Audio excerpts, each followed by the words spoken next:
Thank you for joining us, everyone, for another episode of Live by Heart Today with your hosts, Dawn Spiegelberg and Wendy R. Wolf. Hello and welcome to the Live by Heart Today show number 7. This is a show designed to help you navigate change, uncertainty, and the new world we found ourselves in. We'll talk a little bit about science, a little bit about how our body works, a little bit about intuition, and we'll talk a lot about transformation. Our theme for today is neutrality. And with me for the heart to heart is my co-host, Wendy R. Wolf. Hi, Dawn. I'm so glad to be here today. Welcome, welcome. Thanks for coming. Thanks for showing up. Thanks for being neutral. That's exciting. Yes, it's a wonderful topic. I really hope people get a lot out of it because it really serves me. And neutrality. I love that you say neutrality served you, because we're going to talk about what neutrality is, what it means, its importance, and then some skills for everyone else to learn how to practice it too. So let's talk about what neutrality is, Wendy, because, if we were to say in politics or in the world, right? If you think neutrality, what country do you think is neutral? Everybody knows, right? Switzerland is neutral. Okay. So that actually is a fun little foundation for us to jump off of, right? Switzerland tends to be neutral. Tell me how you see and view and define neutrality. It's funny. So for me, I would like to start with my neutrality story. Yeah, let's hear it. Which is a few years ago, I went up into the mountains out of Seattle and I saw my first real spring melt. And the water was amazing. It was all chalky white, full of glacial melt.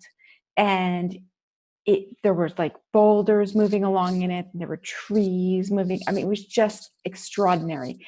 And this is a part of the river I'd been to dozens of times and swam in like through the summer and hung out on the side and all.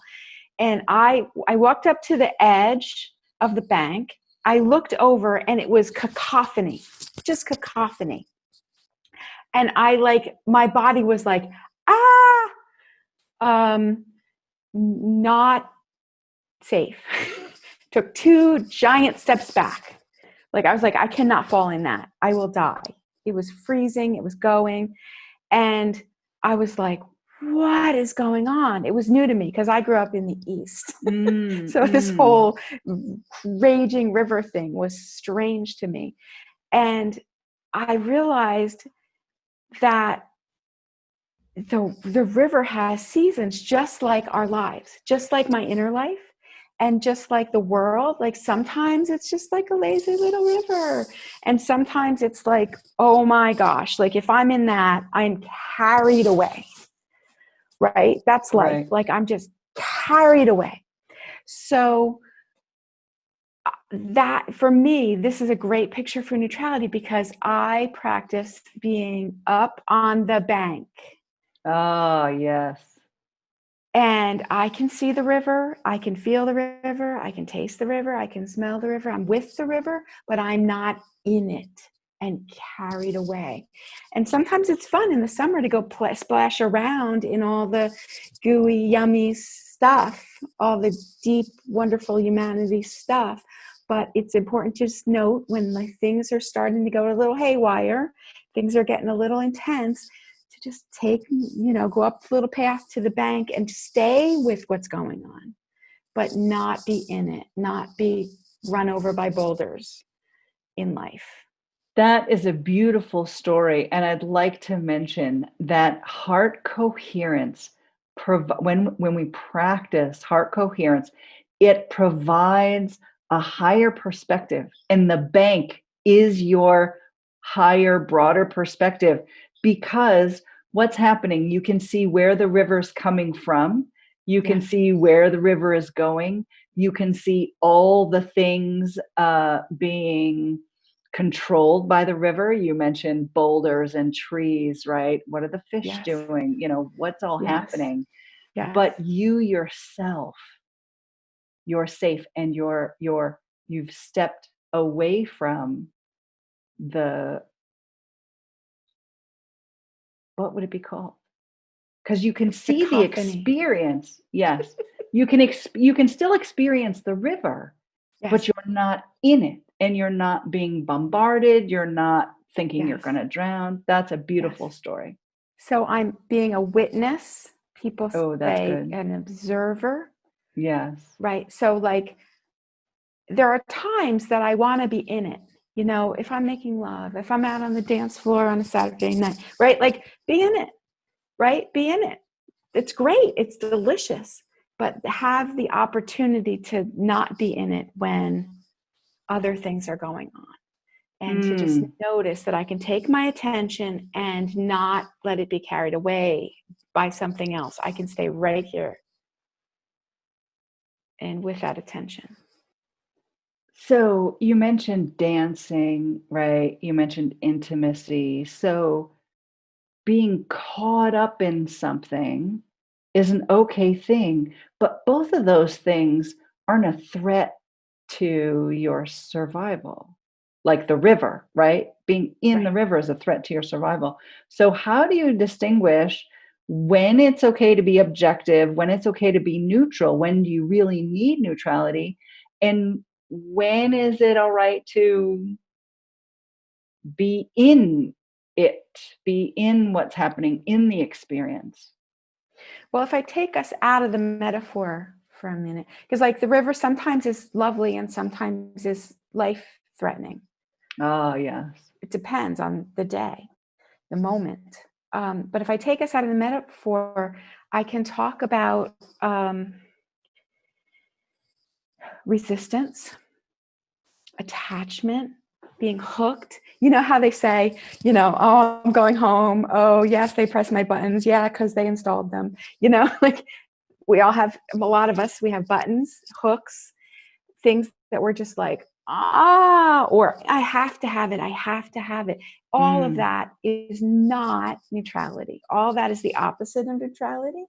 Ooh, So that's that good. And the Buddha says don't have attachments, and it sounds a little bit like what you're describing, it's right? exactly The that. hook is an attachment. I have to have it now. Right. And so the Buddha is like right on, like the Buddha is neutrality as far as I'm concerned. Ooh, And right? I mean, that's my perception of him and his practice.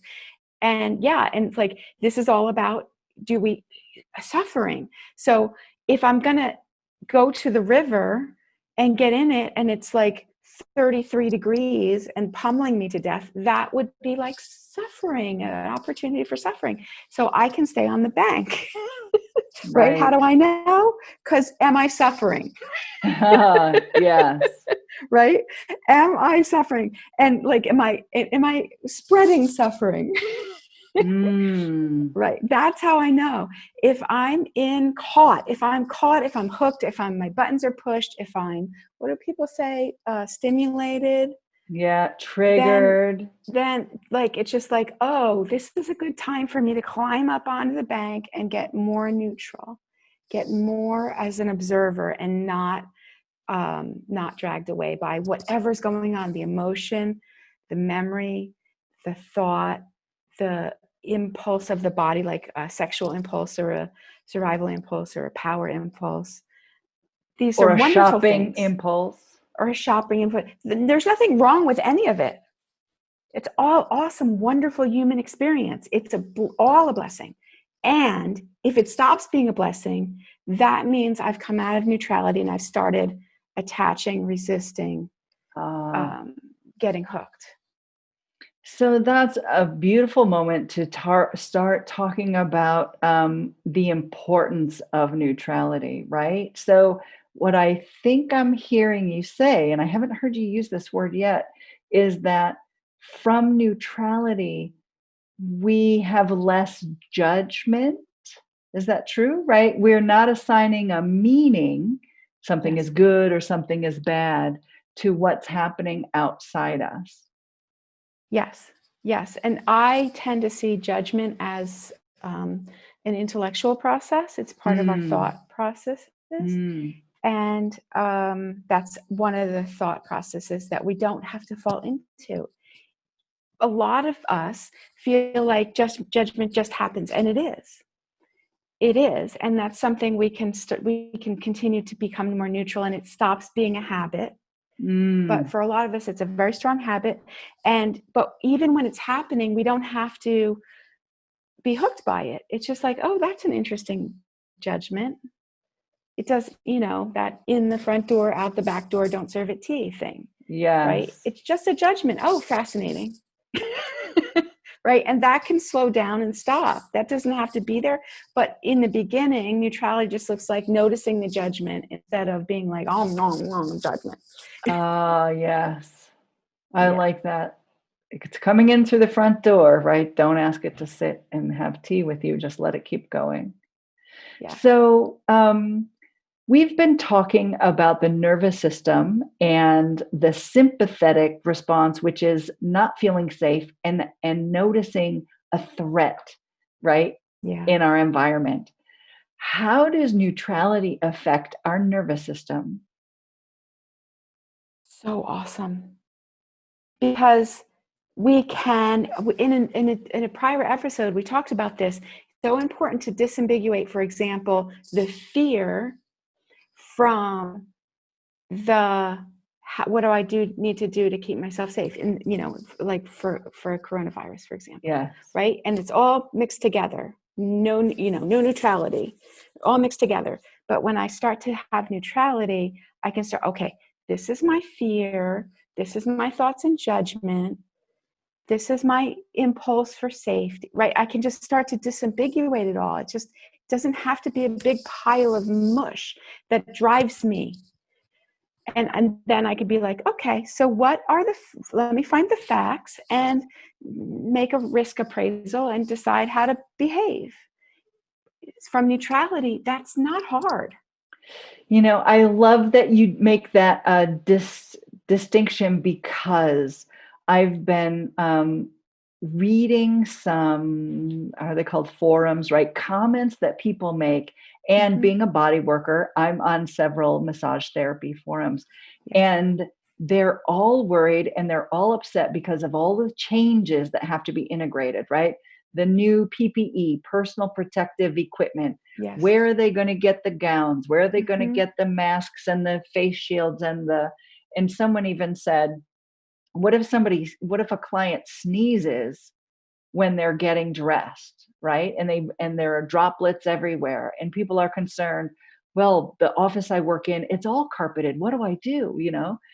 So it's really interesting. And I found you've really helped me with neutrality. And when I was reading the information, I was able to go to the source and say, what is the state really asking us to do? Because these are people talking about it and giving me their feelings and their thoughts and their frights about it.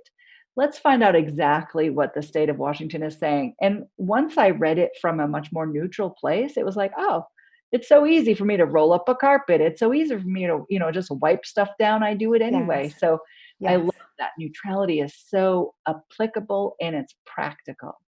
It's it brings the drama way down.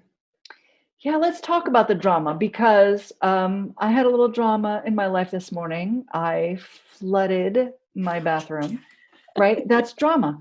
And so I had feelings about it, right? There's the first Yeah. feeling where you say, oh, right? And you recognize the fact that you're going to be standing in a puddle of water in the bathroom. But through the whole thing, I can't say that I was upset about it. Yeah, I was a little disappointed. And I had all these feelings. And there was nobody home to help me clean it up or assess it or just pat me on the back, right? So Yeah. let's talk about feelings and staying neutral and what happens when things happen, right? Yes. Yes. And with the one of the sessions we just had, we were talking about the sympathetic and the parasympathetic, and the body has responses, and that's appropriate. And it's natural.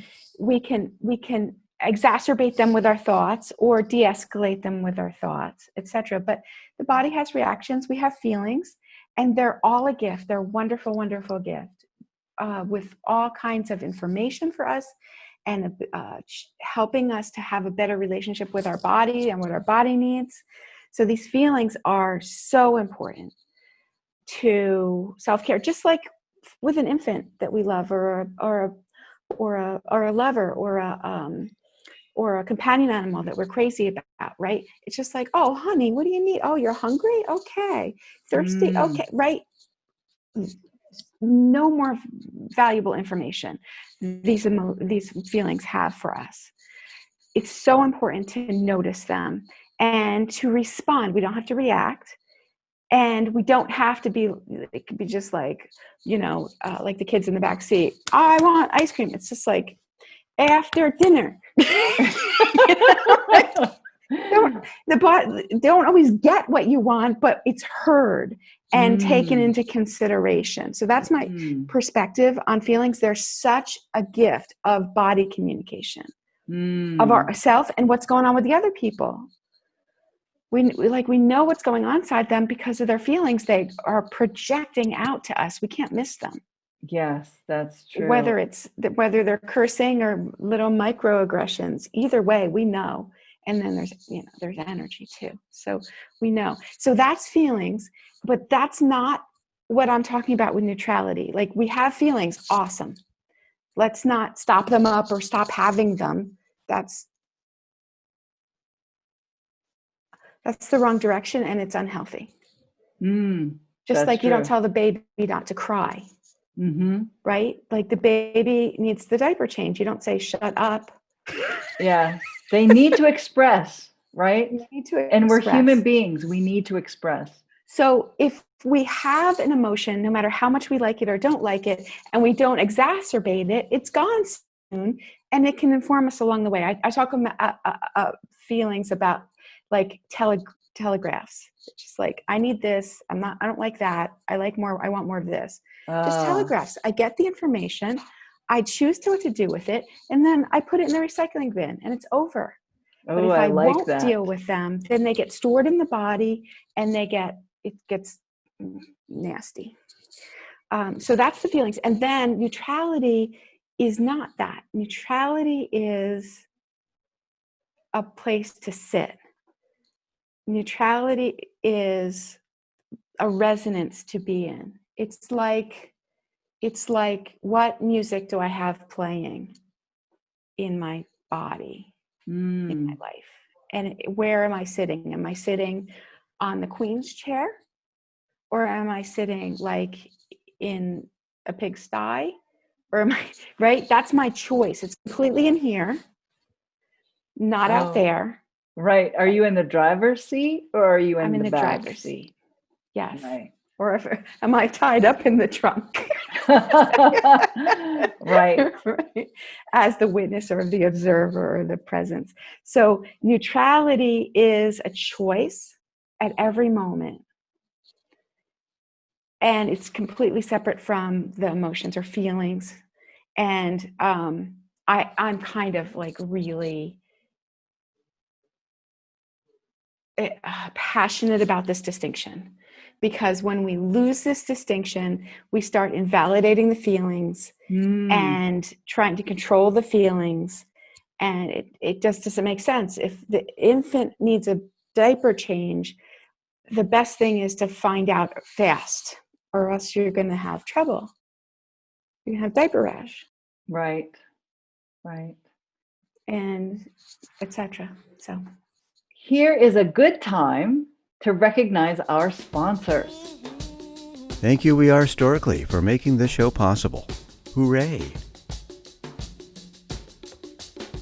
Thank you for joining us. We're talking about neutrality and controlling our feelings and making sure you get those diapers off that baby when they're dirty and soiled, so that child does not get a rash. So If you're not in neutrality, your butt is going to hurt you. Let's talk about since we're discussing babies, let's talk about when these kinds of things happen. Neutrality, what's mine, what feelings are mine, what I think about those feelings, and then how to stay neutral when I have both thoughts and feelings that feel like they define me, right? Yeah. Yeah. When I started to do the kind of meditation that I did, I literally thought I was crazy. And I've dealt with a lot of people since then who are really challenged. But I had so many voices and so many pulls and so many shoulds and so many, we can have several different kinds of feelings going on, many different kinds of shoulds from different places within us and outside us, and different intellectual perspectives and beliefs. I mean, it can get like cacophonous in here for some of us. I would like to tell a quick story. Yeah, please. When I first left home and lived in an apartment, I could hear my mother's voice saying, wash the dishes. I would leave dishes in the sink. And then, because that was driving me bananas, right? I purposely left a few dishes in the sink all the time in order to get rid of the voice. And over time, you know what happened? The voice changed. It was the same voice saying, do the dishes, but it wasn't her voice anymore. It became my voice. And then I really knew it had to change because, right, that voice, while the echo of it in my mind had originally been my mother's and then it became mine, I knew it wasn't serving me. And the only way I could get rid of it was to leave dishes in the sink, hear what it had to say, and then tell it, nope, I'm leaving those dirty dishes there for a little while longer until you stop bothering me about it. Yeah, that's great. And you figured it out. Yeah. Yeah, but you had to go through the little bit of pain. A lot of pain. Yeah. And it was days and days and days. And the sink wasn't always full of dirty dishes, but it wasn't full, but I would leave them in there, right? In order to change that. So is becoming neutral, is it painful? Like for me, getting rid of that voice, it was painful to have dirty dishes in the sink, but not because the dishes were dirty, because the voice told me that I shouldn't have dishes in the sink, right? Is it always painful? My experience with myself and many others is basically no, it's just a joy. It's an incredible weight off to be not run by all the feelings and all the thoughts and all the shoulds and beliefs and have tos, to start to just to let that all clear out. My experience has been it's easier and easier and easier, except I must say the challenge is that over time, because I've been doing this practice about 19 years, 18 years. And what I notice over time is that I get less like I used to be and less like people might expect. At neutrality can seem, it's not being disconnected.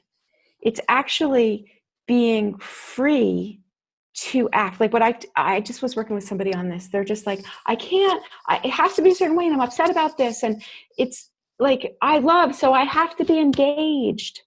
And I'm like, you're not effective. You can't do anything from here. You have to actually get neutral and get above it a little bit.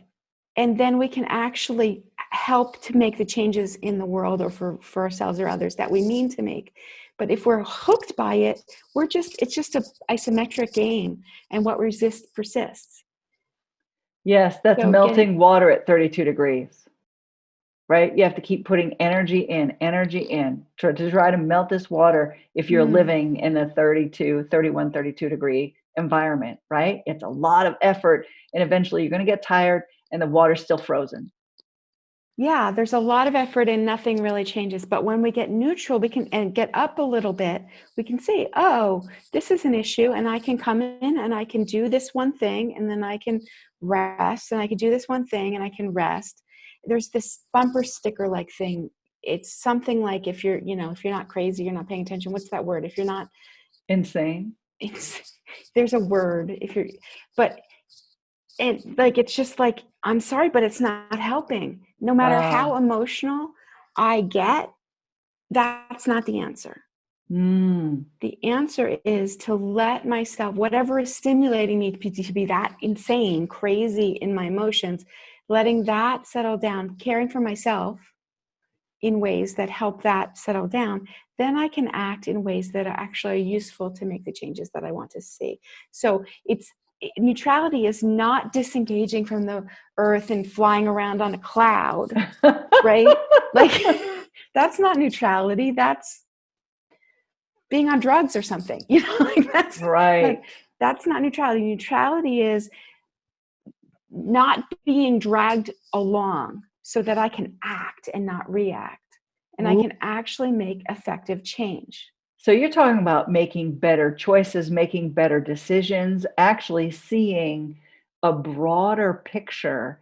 And when you take the blinders off, which the blinders are not neutrality, right? You take the blinders off and you're more objective and your decisions get better. And when you live by heart, you live in neutrality. I love that. Yes. So let's spend the last 5 or so minutes talking about skills for creating the practice of neutrality. Because I'll tell you, when my bathroom flooded today, I thought, am I going to cry? Right? Like there's this feeling that came up. Here is a big mess. And do I want to cry about this? I didn't. But that feeling was there, that sort of overwhelm. Let's talk about skills. Yeah. So you and I both have great skills of how to handle this. People can work with us, but I will just generally talk about it. One way to talk about it is that there's the practice. And the practice reminds me, and I talked about this in a previous episode, Carolyn Meese talks about being on the top of the building in New York City where you get a view and it's quiet and it's peaceful. Or you can be down at the same building on the sidewalk and it's cacophony. Yes. Like the practice is, one way that we say it in our practice is to take the elevator up to a more neutral place. Yes. Not so down in, pulled along by the baser instincts. Yes, because when you're standing at street level, you're getting bumped by the people walking by. You're hearing the taxi, you're hearing the cars beep, you're hearing the police sirens, right? Everything is right there, and it's stimulating your stress response. Why? Yes. Because you're in the environment that isn't predictable. Right. But when you take the elevator up and you get above it, your environment shifts just enough that it's not triggering you, it's not overstimulating. That's beautiful. Yeah, So, and you can choose. And so the practice is like centering. We call it centering. yeah. I talk in terms of being the captain of your ship, being at the helm. Ooh, I like that. The practice is, I really like the illustration of being the driver of our car. Yeah. And I like to talk about that I'm in the driver's seat and my thoughts, my intellect who thinks it's the driver at first has to be constantly put into the passenger seat. All right, you take the map, you go where, figure out how to go where I choose. You get the spreadsheets, figure out how to make it so what I want to do, right over there. But in our society, I think it takes a lot of practice to get the intellect out of the driver's seat. Yes. And there's ways to make it easier. And then I like to talk about the feelings as the kids in the back seat. And I just so love it. They're strapped in the back seat. They can say, let's stop at the park. let's go, right? It's awesome. They can say what they want to say. I can hear it, but they don't get to drive. It's so important that they don't get to drive. And I know my share of emotional decision makers, and it's a little crazy making for me dealing with them because they're all over the place by their feelings. The feelings don't get to drive. Yes. 3-year-olds don't decide when to go to bed. Yes. That's my opinion. And then there's other stuff we used to talk about in our car growing up. There was the backpack.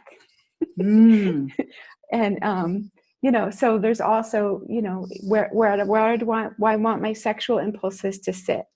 Back seat maybe, or the backpack, depending, right? Or control or whatever. So there's lots of places to sit in the car, just like my attention, me as the observer, sits in the driver's seat. So that's really a helpful image, I think. That really is.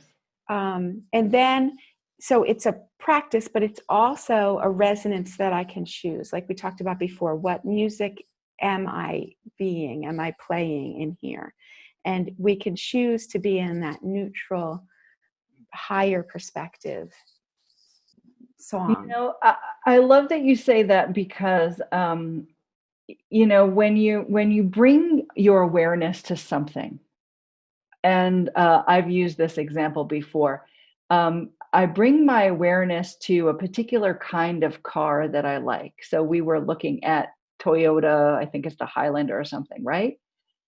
And suddenly, now that I know the shape of a Toyota Highlander, now that I know that the kinds of colors, the emblems, now I'm seeing them everywhere where I didn't see them before, right?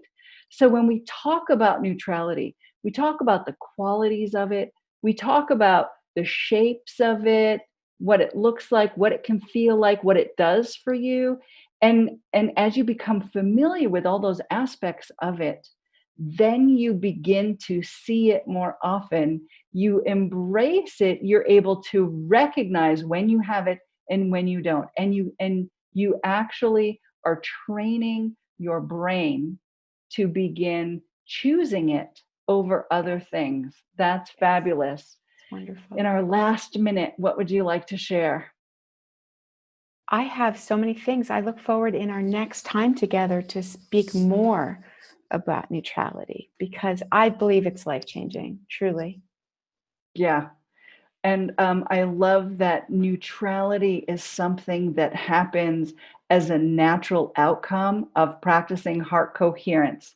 Yes. So let's wrap it up there. If this message spoke to you, tell us what's on your heart by leaving us a comment. And for more information, how you can live by heart, go to livebyhearttoday.com. Like and follow this page and be sure to turn on notifications so you don't miss a single episode. We air every Thursday at 4:44 Pacific time.